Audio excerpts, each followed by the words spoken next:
Bienvenidos, en este video realizaré el cálculo de las resistencias de un circuito de polarización de Darlington y un circuito de retroalimentación del colector. En este punto tenemos un voltaje del colector E2 que es igual al voltaje de la fuente sobre 2.5 y una intensidad del emisor que es igual a 4.5. Con estos datos tenemos que calcular lo que sería la resistencia 1, la resistencia 2, la resistencia del colector y la resistencia del emisor. Para esto procederemos a los siguientes cálculos. Bien, entonces como podemos ver en el circuito no tenemos lo que sería el voltaje de la fuente, lo cual nosotros propusimos un voltaje de 12 voltios. Y con este voltaje de 12 voltios vamos a poder calcular lo que sería el voltaje colector emisor, que nos da 4.8. También sabemos que el voltaje emisor es igual al voltaje del la intensidad del emisor es igual a la intensidad del colector, lo cual nos da un valor de 4.5 miliamperios.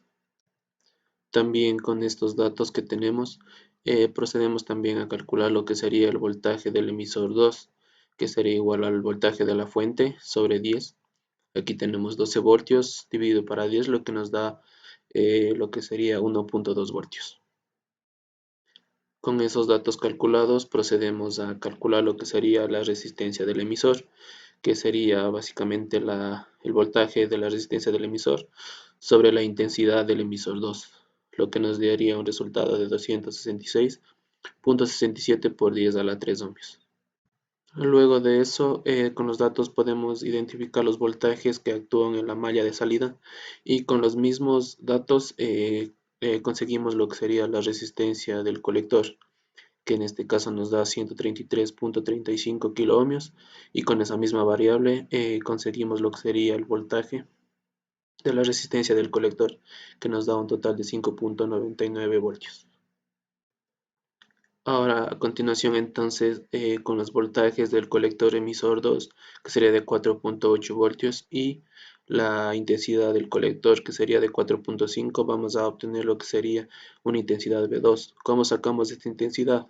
Pues nos basamos directamente en lo que sería la gráfica, nos colocamos lo que sería en la intensidad de la corriente, que en nuestro caso es de 4.5, que estaría más o menos a nivel de esta sección, y un voltaje que nosotros nos da como 4.8.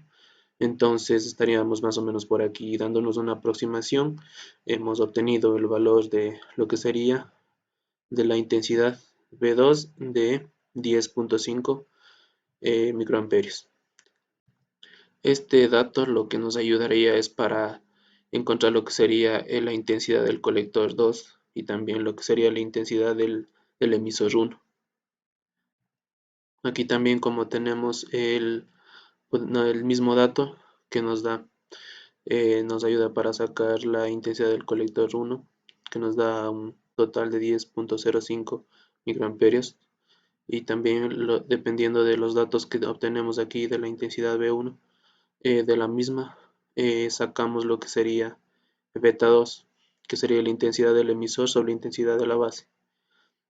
Como podemos ver, el valor de beta 2 nos da 427. Y como tenemos en el circuito, tenemos dos transistores, tenemos que calcular los dos betas. Entonces, el segundo beta que obtenemos es el valor de 22. Y con esos valores hacemos la suma y la multiplicación del beta 1 más el beta 2 por el beta 2, que nos da un total de super beta que sería de 9844. Y obteniendo una vez lo que sería el super beta, procederíamos a calcular lo que sería la intensidad de la base, lo que nos daría un total de 45.71. Ahora, tenemos que tomar en cuenta de que el VTH debe ser mayor al voltaje de la base del emisor más el voltaje del emisor 2. Entonces, a continuación procedemos a calcular lo que sería el RTH y obtenemos el valor que sería de 263.036 con 47,58, que sería el valor de RTH. A continuación de eso mismo, calculamos lo que sería las resistencias, que en esta parte sería el voltaje de la fuente por RTH que calculamos sobre VTH, lo que nos da un valor eh, de 116.045,04. Lo mismo sacamos el valor de R2 que nos da el siguiente valor que obtenemos aquí. Antes de empezar a calcular lo que sería la intensidad de la saturación, eh, aquí en este punto, como dijimos, sabemos que el VTH después de los cálculos es mayor al VTH inicial que obtuvimos. Entonces, mediante estos cálculos sacamos las resistencias y obtenemos los resultados. Ahora encontramos lo que sería la intensidad del colector en saturación y procedemos a obtener lo que sería los puntos de corte. Asimismo, lo que obtenemos las potencias mediante la realización del circuito en el software. Aquí podemos también observar lo que sería la gráfica de los mismos puntos de corte que obtuvimos anteriormente. A continuación, procederemos a dar a conocer los valores que hemos obtenido en las imágenes y en los cálculos mediante el software. Bien, entonces a continuación, mediante el software observamos lo que sería la determinación de los cálculos. Como pudimos observar anteriormente, nos daba una intensidad del emisor de 4.5 miliamperios y nosotros mediante el software sacamos una aproximada. Obviamente, por lo que sería no ocupamos todos los decimales, varía tanto la respuesta. Lo mismo como obtuvimos que la intensidad del colector es la misma que la del emisor, entonces obtenemos lo que sería el mismo resultado. También, como pudimos observar, nos daba también lo que sería un voltaje de colector emisor, en donde que en los cálculos que nosotros obtuvimos nos da un valor de 4.8. Entonces, ese también mediante la realización del software podemos observar que nos va a dar un término o un valor que se acerque. Bien, como podemos ver aquí, el valor es de 5.16 y como dijimos anteriormente, mediante los cálculos y la obtención de decimales, la verdad es que no varía mucho. También con el mismo circuito que obtuvimos, podemos verificar lo que sería las potencias. Aquí tenemos lo que sería la potencia de la resistencia 1, de la resistencia 2, la potencia de la resistencia del colector y la potencia de la resistencia del emisor. A continuación, en el siguiente ejercicio,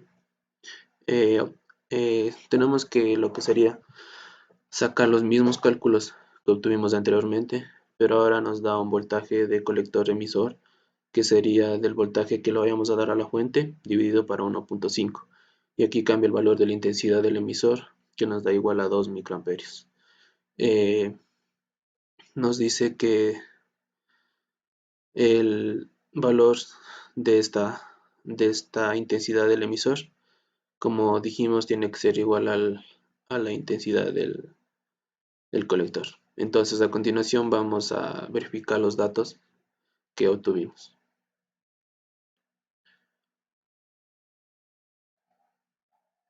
Bien, aquí tenemos lo que sería el circuito número 2.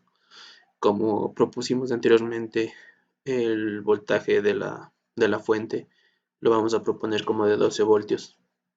Ahora, con eso vamos a calcular lo que sería el voltaje del colector emisor, que sería el voltaje de la fuente dividido por 1.5, lo que nos da un valor de 8 voltios.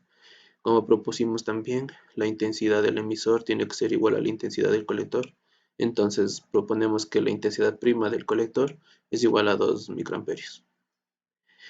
Con estos valores sabemos que tenemos el voltaje del colector emisor, que es 8 voltios, y la intensidad del emisor de 2 microamperios. Entonces, con estos mismos valores, mediante las gráficas que ya indicamos hace un momento, obtenemos lo que sería la intensidad B, que de 2.05 microamperios. Con esto nos ayuda a sacar lo que sería la intensidad del colector, y mediante la intensidad del colector también obtenemos lo que sería beta.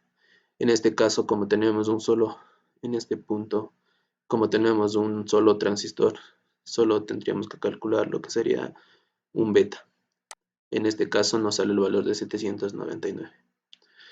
Con el mismo valor de beta, le sacamos lo que sería la resistencia del emisor, que nos da un valor de 333.33 ohmios, y al mismo tiempo con este mismo valor obtenemos lo que sería la resistencia del colector. Ahora, para la resistencia base se procede a calcular lo que sería el beta para la intensidad del colector, lo que nos da un valor de el siguiente que tenemos aquí. Bien, entonces también con los mismos valores obtenemos lo que sería el voltaje de la resistencia del colector, que nos da un valor de 3.33, y también obtenemos lo que sería el voltaje de la resistencia del emisor, que nos da un valor de 666.67. Y por último, de los cálculos obtenemos lo que sería el voltaje de la resistencia base, que nos da un valor de 7.3 voltios. A continuación también sacamos lo que sería la intensidad del colector en saturación, que nos da un valor de 6 miliamperios y microamperios, perdón. Y eh, a continuación, bien, como dijimos, obtenemos lo que sería la intensidad del colector en saturación, que nos da el valor de 6 miliamperios. También obtenemos lo que sería los puntos de corte de saturación, y aquí obtenemos también lo que sería las resistencias. Como podemos ver, aquí obtenemos la gráfica de los puntos de corte. Mediante la gráfica podemos describir de que el punto D sería nuestro punto de trabajo. Ahora, a continuación, mediante los cálculos que hemos obtenido, vamos a lo que sería revisarlos con el software. Entonces, a continuación, mediante la graficación de OrCAD, vamos a verificar los valores. Bien, aquí tenemos lo que sería el circuito armado, y como podemos observar, nos dice que lo que sería la intensidad del colector y del emisor, nos dio pues como dato la intensidad del emisor de 2 miliamperios. Entonces aquí tenemos un valor de 1.98. Como propusimos anteriormente, no utilizamos lo que sería todos los decimales, pero no genera mucha variación. También lo que dijimos, que la intensidad del emisor es igual a la intensidad del colector, entonces tenemos el mismo valor en la parte de aquí. A continuación, también verificaremos lo que sería el voltaje del colector emisor, que nos daba en los cálculos un voltaje de 8 voltios, lo que sería el voltaje de este colector. Entonces, mediante una transición, vamos a generar lo que sería el valor, ya sea que nos dé aproximado. Bien, como podemos ver, aquí nos da un valor de 8.0326 voltios. Entonces, básicamente es el valor que nosotros hemos obtenido. Agregado aquí, como había mencionado antes, que se agregan los decimales que nosotros no tomamos mucho en cuenta. Al mismo tiempo, podemos aquí verificar lo que serían las potencias en cada una de las resistencias, y con eso podemos verificar que las resistencias que hemos obtenido mediante los cálculos son aptas para que nos dé lo que serían los datos iniciales y los datos que nos formula el ejercicio. Y bueno, con esto finalizaría la presentación de los circuitos de Darlington, y nos vemos hasta la próxima.